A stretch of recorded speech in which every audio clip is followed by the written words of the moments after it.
যে একটা আলাদা সুগন্ধ রয়েছে, সেই অ্যারোমাটা তোমাদের এই রাইসটাকে খেতে বারবার মনে করিয়ে দেবে যে রাইসটা খাও। Too good.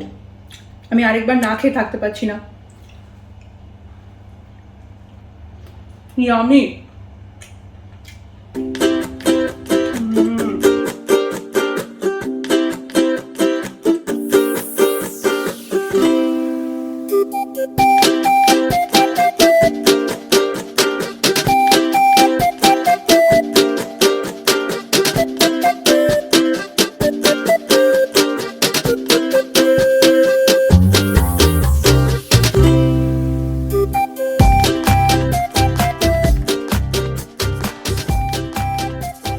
জাস্ট এই কটা ইনগ্রিডিয়েন্টসেই আমি আজকে আমার light coconut milk rice with veggies বানিয়ে ফেলবো।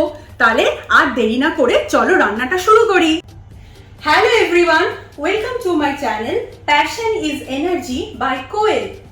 আজ আমি আবার একটা নতুন রান্না নিয়ে তোমাদের কাছে চলে এসেছি। আজকের রান্নাটা হলো একটু অন্য ধরনের, খুব তাড়াতাড়ি চটজলদি তুমি যদি একটা ডিনার কুইকলি বানাতে চাও তাহলে এই রান্নাটা একটু একবারের জন্য হলেও ট্রাই করে দেখো। ধরো যারা চাকরি করে বাইরে থেকে হট করে এসে ধরো খুব খিদে পেয়ে গেছে, ডিনারটা খুব তাড়াতাড়ি দরকার, তাদের জন্য একটা কুইক ডিনার রেসিপি আমি আজ শেয়ার করছি। আমি এখানে 1 কাপ লাইট কোকোনাট মিল্ক নিয়েছি, কোকোনাট ক্রিম বা মিল্ক যেটাই তুমি বলো। এই কোকোনাট মিল্কটা গ্লুটেন ফ্রি পুরোপুরি, এবং সেই জন্যই আমি এটা ইউজ করেছি লাইট কোকোনাট মিল্ক। এরপর এখানে আছে ব্রোকলি, এরপরে আছে জুকিনি, একটা ছোট্ট ক্যারেট, আর এটাতে 4টে বিনস। কাবুলি চানা আমি এতটা ইউজ করবো না, আমি হ্যান্ডফুল সামান্যই ইউজ করব। আর এখানে রয়েছে সামান্য জিঞ্জার আর গার্লিক ছোট ছোট করে কাটা, আর একটা ছোট্ট দারচিনি, আর এখানে রয়েছে অলিভ অয়েল। চলো এবার আমি রাইসটা কোকোনাট মিল্কে দিয়ে সেদ্ধ করতে দিয়ে দিই। তার জন্য আমি এখানে প্রথমে আমি পুরো রাইসটা ঢেলে দিলাম। রাইসটা আমি 15 মিনিট আগে জলে ভিজিয়ে রেখেছিলাম এবং ভালোভাবে রাইসটা 3 থেকে 4 বার ভালো করে ধুয়ে নিয়েছিলাম, যাতে এক্সট্রা স্টার্চটা আমি বাইরে ফেলে দিতে পারি। বেশি স্টার্চ কখনোই কারোর শরীরের জন্য ভালো নয়, তাই স্টার্চটা আমি ফেলে দিয়েছি। আমি 1 কাপ নারকেলের দুধ দেব। আমার এখানে আমি 1 কাপ রাইস নিয়েছিলাম, তার সঙ্গে আমি 1 কাপ নারকেলের দুধ মিশিয়ে দিলাম, আর এর সঙ্গে আমি সামান্য একটু জল দেব।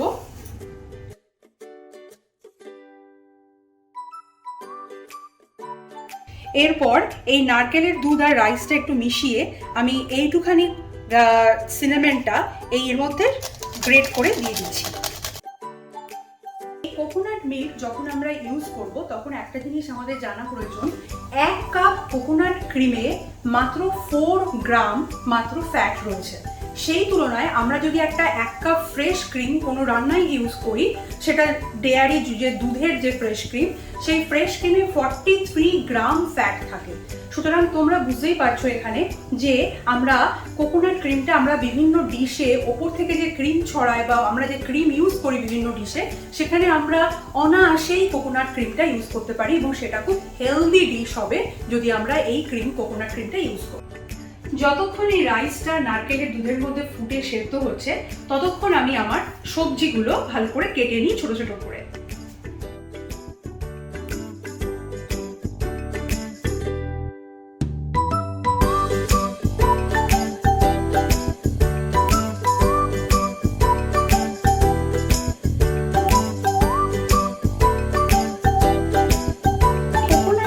রাইসটা তৈরি করার জন্য তোমাদের আরেকটা কথা বলে দেওয়া প্রয়োজন, সেটা হচ্ছে কোকোনাট মিল্ক আমাদের শরীরের জন্য খুবই উপকারী। কোকোনাট মিল্কে যে কোলেস্টেরল রয়েছে বা যে ট্রাইগ্লিসারিডটা রয়েছে সেটা শর্ট ট্রাইগ্লিসারিড, সেটা আমাদের শরীরের জন্য হানিকারক নয়। এবং কোকোনাট ক্রিমে তোমার পটাশিয়াম রয়েছে প্রচুর, অ্যান্টিঅক্সিডেন্ট রয়েছে।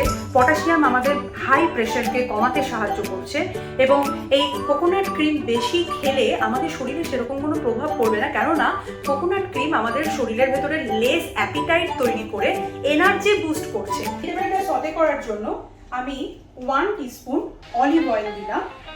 এবার এর মধ্যে আমি এইটুখানি সামান্য আদা আর রসুনের কুচো করে করা সেটা আমি এখানে দিয়ে দিলাম। এরপর এর মধ্যে আমি কাবলি চানাগুলো দিয়ে দেবো। কাবলি চানা দিচ্ছি আমি 1/4 কাপ মতো। এটা আমার 1/4 কাপ কাবুলি চানা।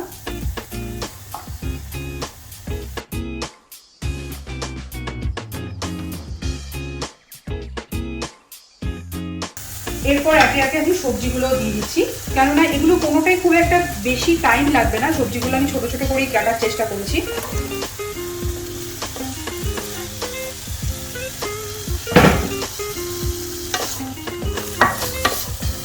এখানে আমি যে সবজিগুলো ইউজ করেছি তার মধ্যে আমি সবচেয়ে প্রথমে আসি ব্রোকলির কথায়।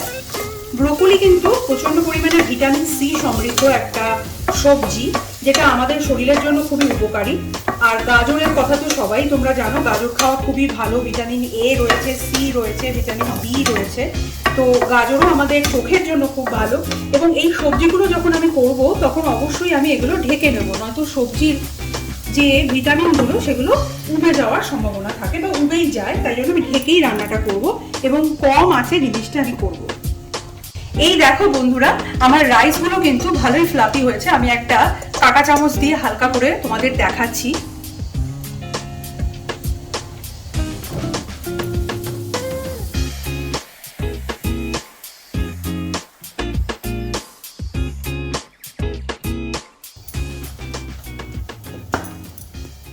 এবার সামান্য নুন দিয়ে দিলাম, কেননা আমি রাইসে কোনো নুন দিইনি, জাস্ট এই সবজির নুনটার উপরেই আমার নুনটা থাকবে। আর আমি এরপরে একটা ড্রেসিং বানাবো, সেই ড্রেসিংটাও এর মধ্যে একটা আলাদা স্বাদ তৈরি করবে।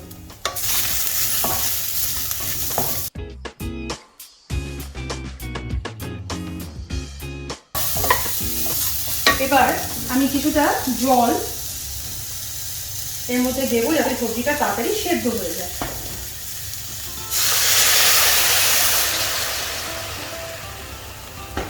জলটা দিয়ে আমি ঢাকা দিয়ে দিচ্ছি।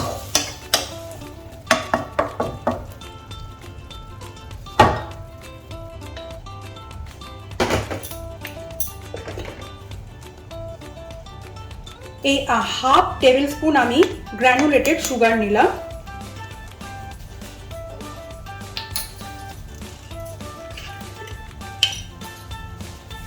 হাফ টেবিল স্পুনের একটু কমই নেব সয়া সস।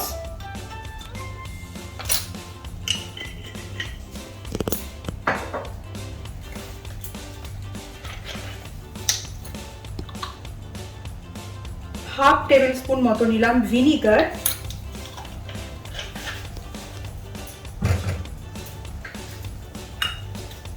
আর নেব 1 টিস্পুন মতো রেড চিলি সস। তোমরা যদি বেশি ঝাল খাও তাহলে তোমরা একটু বেশি ইউজ করতে পারো। আমি গোলমরিচ গুঁড়ো ওখানে দিয়েছি, তাই আমি এরকম রেড চিলি সস নিলাম হাফ টেবিল স্পুন মতো।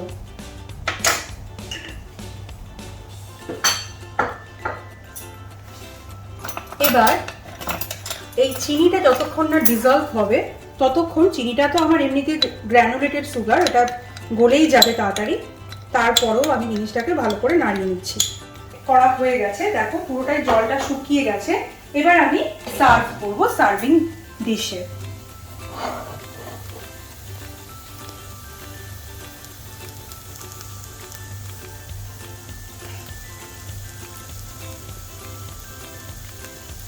তো আমার এই কোকোনাট রাইস তৈরি হয়ে গেছে, আর তৈরি হয়ে গেছে আমার সতে ভেজিটেবলস, আর তার সঙ্গে ড্রেসিং। এবার আমি দুটোকে কম্বাইন করে তোমাদের দেখাচ্ছি। আমি ওপর থেকে সবজিগুলো ওপর থেকে দিয়ে দিচ্ছি। কিরকম কালারফুল লাগছে বলো, সাদা ভাত তার সঙ্গে কালারফুল সবজি, আর এরপরে ড্রেসিংগুলো পড়লে আরও সুন্দর লাগবে। বলতে গেলে ড্রেসিংটা এই রান্নাটাকে একটা আলাদা গ্লেজ দেবে।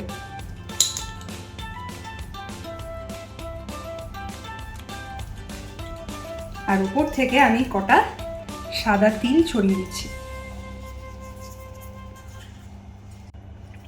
চলো এবার আমি খেয়ে দেখি এটা আজকে কেমন হলো। এটা আমি বাড়িতে প্রায় করি, কিন্তু আজকে কেমন হলো সেটা একবার দেখে নিচ্ছি।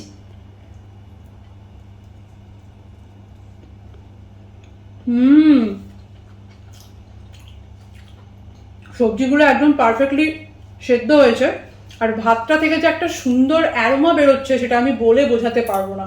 তোমরা নিজেরা ট্রাই করে দেখো, দেখবে কোকোনাট মিল্কের যে একটা আলাদা সুগন্ধ রয়েছে, সেই অ্যারোমাটা তোমাদের এই রাইসটাকে খেতে বারবার মনে করিয়ে দেবে যে রাইসটা খাও। টু গুড, আমি আরেকবার না খেয়ে থাকতে পারছি না। ইয়ামি।